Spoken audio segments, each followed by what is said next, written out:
Dans l'île, quand j'étais tout petit enfant, j'entendais prononcer ces mots avec une nuance de respect et de regret par ma grand-mère d'Oléron. Être dans l'île, être déjà un peu séparé du reste du monde. Chaque nom de ferme ou de village chante à mon oreille un refrain d'autrefois. Alors, le Festival Musique au Pied de Pierre-Loti est né ici à l'île d'Oléron, à Saint-Pierre, dans la maison de ma grand-mère, où j'ai eu cette envie de partager avec le plus grand nombre cette passion pour la musique classique et la littérature.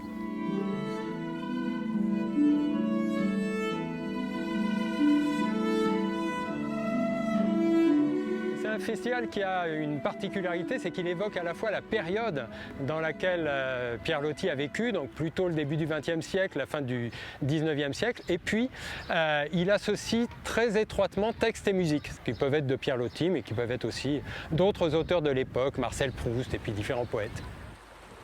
L'horizon aperçu ce matin n'est-il pas dépassé chaque soir?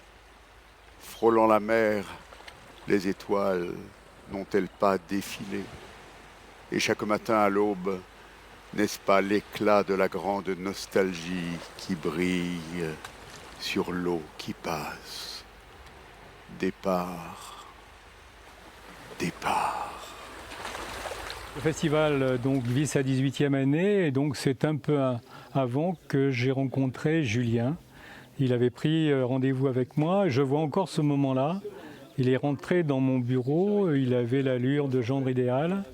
Et puis il m'a raconté sa passion bien sûr pour la musique et son souhait de créer un festival de musique classique sur l'île d'Oléron. S'appuyer aussi sur Pierre-Loti l'écrivain, mais aussi Pierre-Loti amoureux de la nature. Et puis aussi, il m'a dit que sa façon de concevoir la musique, c'est-à-dire de ne pas la garder seulement pour les mélomanes, mais de la faire partager aux jeunes, aux moins jeunes, y compris ceux qui sont empêchés de découvrir la musique, c'est-à-dire ceux qui sont dans des prisons par exemple. Donc je suis tombé sous le charme, bien évidemment, et je lui ai dit, écoutez, on y va.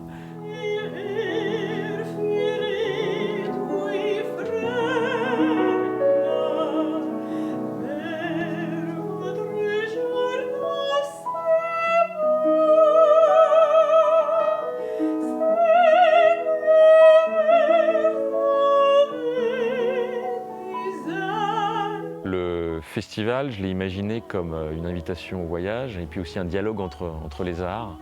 Et donc chaque concert fait correspondre de la musique classique avec de la littérature. Et j'ai toujours été profondément convaincu que le croisement artistique entre la musique et d'autres arts permettait aussi de raconter une histoire et d'aller toucher aussi un grand public qui n'est pas forcément mélomane et donne des clés d'écoute et un accès privilégié aux grandes œuvres du répertoire.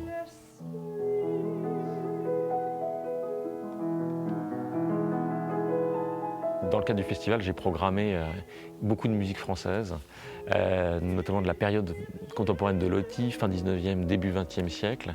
Et le festival a participé à la redécouverte de tout un pan du répertoire de partitions qui avait été vraiment complètement oublié.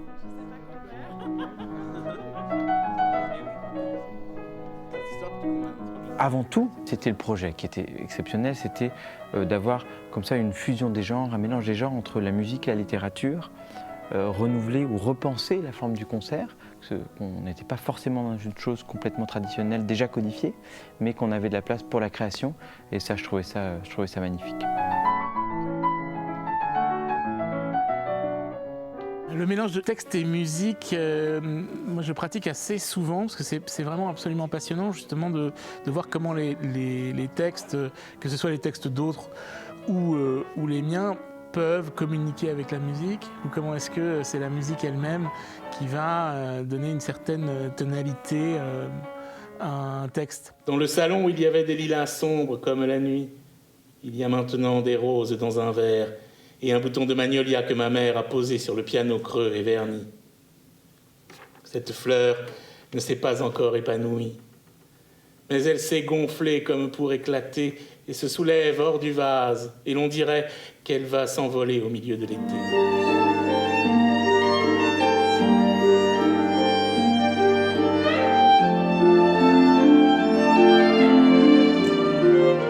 quelque chose de très excitant finalement à se fondre en fait dans la musique. Il faut automatiquement rentrer dans ce tempo qui n'est pas en fait celui dont on décide soi-même. Cette voix de la mer, ce bruit puissant et berceur, me semble la plus apaisante de toutes les musiques. Le son produit du sens, le sens produit du son, voilà, tout ça se rejoint et c'est assez jouissif, quoi.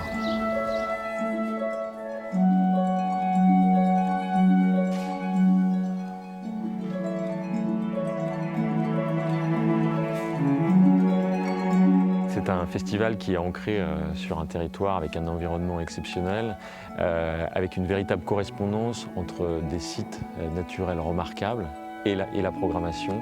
Beaucoup de compositeurs sont inspirés de la nature et leurs œuvres trouvent un écho dans cet écrin exceptionnel qu'est l'île d'Oléron, Rochefort et Marraine. Ce qui est inspirant pour le musicien, là, c'est l'odeur déjà. On sent l'iode, on est vraiment dedans en fait. On entend les mouettes là, voilà, par exemple. On entend les mouettes, on sent l'iode, on entend les bateaux. Alors évidemment, c'est génial de pouvoir jouer dans cette ambiance-là, quoi. Pour moi, ça représente un événement annuel que j'attends avec impatience. Toujours des nouveautés, des artistes extraordinaires. J'ai aussi rencontré des artistes, discuté avec eux, et donc ça m'a donné envie de faire de la musique, voilà, d'apprécier ces belles choses. Enfin, tu verras, si tu écoutes un petit peu, on joue avec des pits, comme ça. Les craquements du bois nous enveloppent et nous tiennent chaud.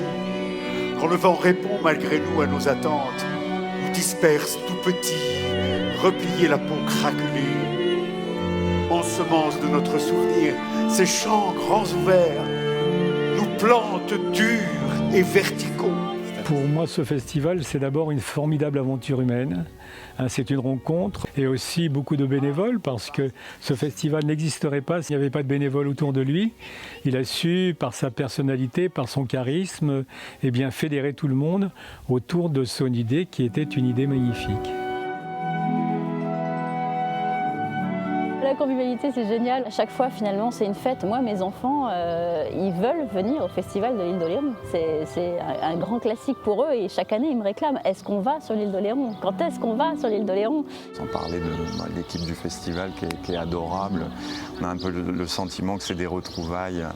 Les connexions se font très très vite, en fait. On a le sentiment d'être vite entre amis, en fait.